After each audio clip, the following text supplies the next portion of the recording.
கடந்த சில நாட்களாக வந்து பார்த்தீங்கன்னா, சீமான் அண்ணன் வந்து பயங்கரமா வைரல் ஆயிட்டு இருக்காப்புல. என்னத்துக்காக வைரல் ஆயிட்டு இருக்காருன்னு பார்த்தீங்கன்னா, பெரியார வந்து பயங்கரமா வெறிகொண்டு எதிர்த்துட்டு இருக்கிறாப்புல.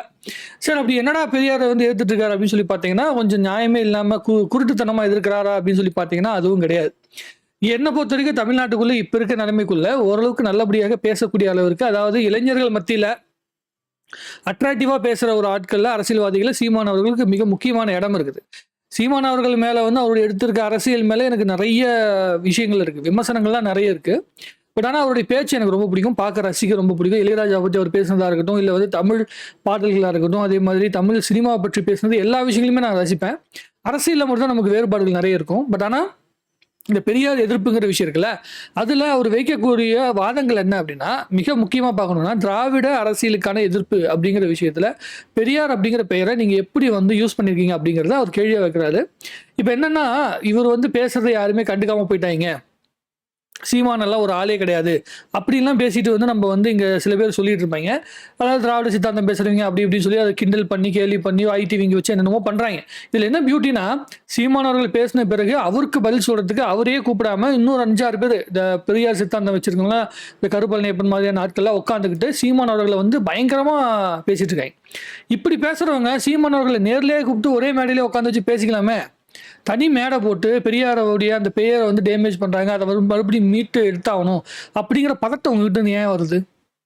ஒரே ஒரு விஷயம் என்னன்னா, இப்ப பாரதியாருடைய எல்லா எழுத்துக்களுமே வந்து நாட்டுடைமை ஆக்கப்பட்டுச்சு. பாரதிதாசனுடைய இது எழுத்துக்கள் நாட்டுடைமையில ஆக்கப்பட்டிருக்குது.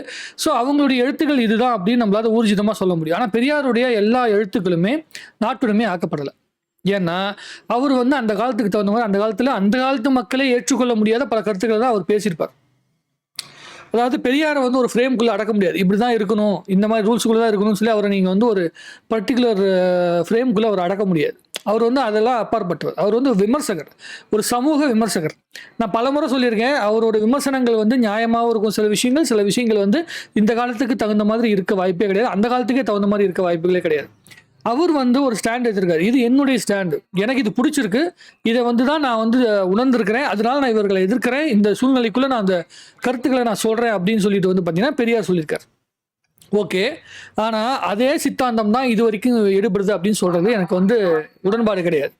என்னன்னா, ஒரு பார்ப்பன எதிர்ப்பு, அதே மாதிரி அவர் வந்து இஸ்லாம் மக்களை எதிர்த்திருக்காரு, கிறிஸ்டியன் மக்களை எதிர்த்திருக்காரு, தமிழ் மொழியை வந்து பார்த்தீங்கன்னா அவர் எதிர்த்திருக்காரு. இது எல்லாமே வந்து இருந்திருக்குது. அதில் யாருக்குமே மாற்றுக்கத்தில் இருக்க முடியாது. எல்லாமே வந்து பத்திரிகை வந்து அதுக்கு வந்து பார்த்தீங்கன்னா ப்ரூஃபும் இருக்குது. இதில் என்ன பிரச்சனைனா, அவர் எந்த நேரத்தில் அதை சொன்னார்னு நீங்கள் பாருங்கள். அதைத்தான் நான் சொல்கிறேன். அவர் எந்த நேரத்தில் சொன்னாரோ அந்த நேரத்துக்கு அது சரியாக இருந்திருக்கலாம். இந்த காலத்தில் பெரியார் விமர்சிக்கப்பட வேண்டியவரா அப்படின்னு பார்த்தீங்கன்னா, இந்த காலத்துக்கு விமர்சிக்கப்பட வேண்டிய ஆளாக இருந்தால் பண்ணி தான் ஆகணும். இப்போது ஜெயலலிதா அவர்கள் வந்து பார்த்தீங்கன்னா இறந்து போயிட்டாங்க. ஆனால் ஜெயலலிதா அவர்களை பற்றி விமர்சிக்காத இங்கே இருக்கிற அரசியல்வாதிகள் யார் இருக்காங்க? திராவிட அரசியல்வாதிகள் இன்ன வரைக்கும் விமர்சித்து தான் இருக்காங்க. அவருடைய சம்பந்தப்பட்ட அரசியல் இன்னும் விமர்சிச்சுட்டு தான் இருக்காங்க. ஆனால் பெரியாரை விமர்சிக்கக்கூடாது. பெரியார் வந்து விமர்சனத்துக்கு அப்பாற்பட்டவர் அப்படி கிடையாது. அவர் அப்படி சொல்லவே இல்லை பெரியார்.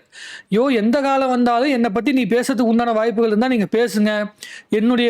என்னை பற்றி பேசுறதுனால இந்த சமூகத்தில் வந்து அது ஒரு டிஸ்கஷனை உருவாக்கும் அப்படின்னா தாராளமாக பேசுங்க அப்படின்னு தான் வந்து பெரியார் சொல்லிட்டு போயிருக்காரு. அதைத்தான் இவங்க பண்ணுறாங்க.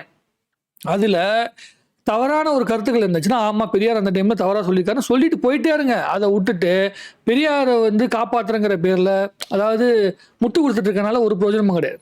இவர் சொல்றாரு, சீமானன் சொல்றாரு, ஒரு பர்டிகுலர் ஜாதி சம்பந்தப்பட்டவங்க அந்த ஜாதிக்குள்ள மட்டும்தான் நிற்கணும்னு நீங்க சொல்றீங்க. நீங்க பார்ப்பன எதிர்ப்புன்னு சொல்றீங்க. நேற்று ஒரு பேட்டியில சொல்லியிருந்தாரு, பார்ப்பன எதிர்ப்புன்னு நீங்க சொல்றீங்க. நீங்க சொல்ற அதே பார்ப்பனரா பிறந்த ஜெயலலிதா அப்படிங்கிறவங்க தான் இந்த சமூகத்துல சம உரிமையை வந்து இடஒதுக்கீடு வந்து பெற்று கொடுத்துருக்குறாங்க. அதே மாதிரி வந்து அருந்ததி சமூகத்தை சார்ந்த ஒரு ஆளை வந்து பார்த்தீங்கன்னா சபாநாயகர் ஆக்கியிருக்காங்க.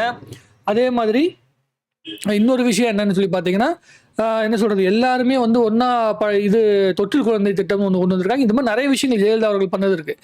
ஏன் ஒரு பார்ப்பனரா பிறந்தவங்களுக்கு அந்த சம உரிமையை கொடுக்கக்கூடிய மனநிலை இருக்குல்ல, ஆனால் சமூக நீதியை காப்பாற்ற உங்களுடைய கட்சியில் அந்த மாதிரி ஒரு சூழ்நிலை இருக்கா? இந்த கட்சி எதனால் ஆரம்பிக்கப்பட்டது? திராவிட முன்னேற்ற கழகம் அப்படிங்கிற கட்சி எதனால் ஆரம்பிக்கப்பட்டது? பெரியார் அப்படிங்கிற மனிதன் வந்து இந்த திருமணம் சம்பந்தப்பட்ட ஒரு சர்ச்சை வந்தது, அதற்கு எதிர்ப்பு தெரிவித்து தான் இந்த கட்சி உருவாச்சு. உண்மையா? அதே மாதிரி கிட்டத்தட்ட 10-15 வருஷங்களுக்கு மேல பெரியாரை வந்து திமுக சார்ந்த எல்லாருமே விமர்சிச்சிருக்காங்க. அண்ணாவா இருக்கட்டும், கலைஞராக இருக்கட்டும், எல்லாருமே வந்து பார்த்தீங்கன்னா விமர்சிச்சிருக்காங்க. அது யாருமே மறுக்கவே முடியாது. எல்லாமே ரெஜிஸ்ட்ரேஷன்ல இருக்கு, எல்லாமே எழுத்துப்பூர்வமாகவே இருக்கு. ஸோ அப்படி இருக்கும்போது இப்போ மட்டும் எதுக்கு பெரியார் இவங்க கையில் பிடிச்சிருக்காங்கன்னா, திராவிட சித்தாந்தம் இப்போ இருக்கிற அரசியல்வாதிகள் யாருக்குமே ஒரு தனி கொள்கை கிடையாது. இப்போ அண்ணா அவர்கள் வந்து ஒரு சித்தாந்தத்தை கையெழுத்து வராரு. அதே மாதிரி அந்த அண்ணா அவர்களுடைய சித்தாந்தத்தை எடுத்துட்டு வந்து கலைஞர் அவர்கள் வந்து அரசியலை வந்து நடத்தி கொண்டு போறாரு. ஆனால் இப்போ கலைஞருடைய ஆட்சியை நான் கொடுப்பேன் அப்படின்னு சொல்லிட்டு வந்து இங்கே யாருமே வந்து கண்டிப்பாக அரசியலுக்குள்ள கேட்டு நான் பார்த்ததே இல்லை. எல்லாருமே காமராஜர் ஆட்சி கொடுப்பேன்னு சொல்லுவாங்க. ஏன்னா அந்த 9 வருஷம் தான் வந்து காமராஜர் ஆட்சி பண்ணியிருக்காரு. அது பொற்காலமாக கருதப்படுது. அவருடைய ஆட்சி மீட்டு கொடுக்குறேன்னு சொல்றவங்க ஏன் வந்து ஜெயலலிதா அவர்களுடைய ஆட்சியை கொடுப்பேன், அதே மாதிரி வந்து கலைஞர் அவருடைய ஆட்சி கொடுப்பேன்னு சொல்லிட்டு யாருமே வந்து ஓட்டு கேட்கறதில்ல. அதே மாதிரி ஓட்டு கேட்க போகும்போது பெரியாரோட பெயரை பயன்படுத்துறதில்ல. ஏன் அப்படின்னு வந்து சீமான் அவர்கள் கேட்கிறார். ஸோ உங்களுக்கு என்னன்னா, உங்களை பொறுத்த வரைக்கும் நீங்க செய்துகின்ற தவறுகளை திசை திருப்பதற்கான ஒரு ஆயுதமாக தான் நீங்க பெரியாரை பயன்படுத்துறீங்க. அவர் வந்து வயதில் மூத்தவர். அவர் வந்து நிறைய விஷயங்கள் இந்த சமூகத்தில் வந்து ஒரு மிகப்பெரிய விமர்சனங்கள் எல்லாம் உருவாக்கிட்டு போயிருக்காரு, டிஸ்கஷனை உருவாக்கிட்டு போயிருக்காரு. அதெல்லாம் நம்ம மதிக்கிறோம். ஆனால் அவர் தான் எல்லாத்துக்கும் காரணம், அவர் இல்லாமல் வேறு யாருமே இல்லை அப்படின்னு வந்து இந்த சமூகத்துக்காக போராடிய பல பேரை வந்து இருட்டடிப்பு பண்றது, ஜாதியின் பேரால் இருட்டடிப்பு பண்றது மிக மிக தவறான விஷயம் அப்படிங்கிறது சீமானவருடைய கருத்து மட்டும் கிடையாது, இது என்னுடைய கருத்தும் கூட.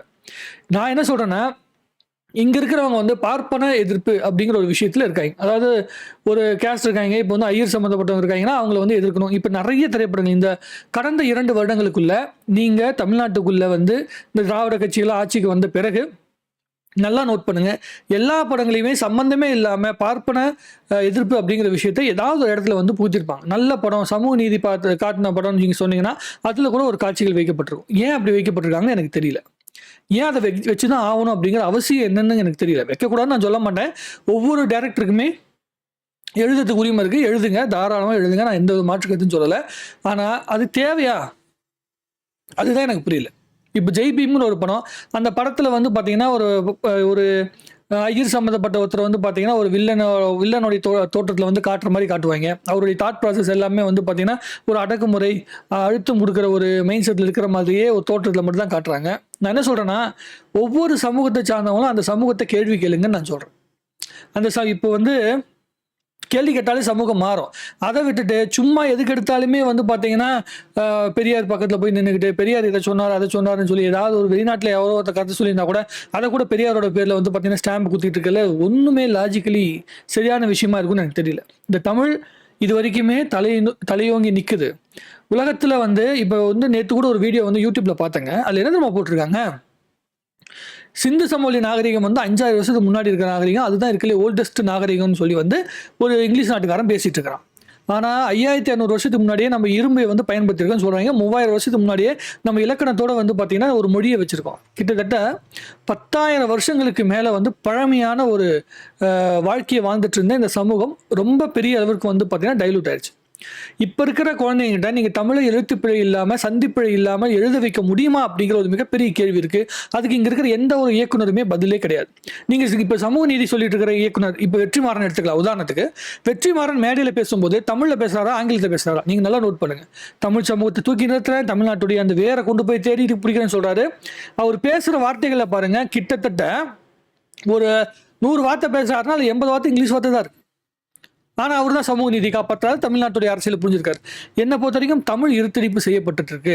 தமிழை வந்து ரொம்ப நல்ல இடத்துக்கு கொண்டு போக முடியும். நான் என்ன சொல்றேன்னா, தொழில் முறையில் தமிழ் வந்து பயன்படுதா, இப்போ ஆங்கிலம் தானே எல்லா இடத்துலையும் பயன்படுதுன்னா நீங்கள் தொழிலில் அது கொண்டு வர அளவுக்கு இந்த சமூகத்தை நீங்கள் வளர்த்தவே இல்லைன்றனா.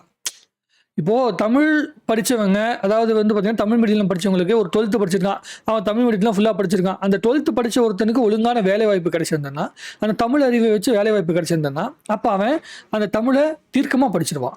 கவர்மெண்ட் ஸ்கூல்லே படிச்சுட்டு 12th படித்தா வேலை கிடைக்குண்டா அப்படிங்கிற மனநிலை கொண்டு போயிருப்பான். நீங்கள் வேலை வாய்ப்பே உருவாக்கல, அப்போ அவன் எப்படி வந்து அந்த வேலை வாய்ப்பை நோக்கி போவான்?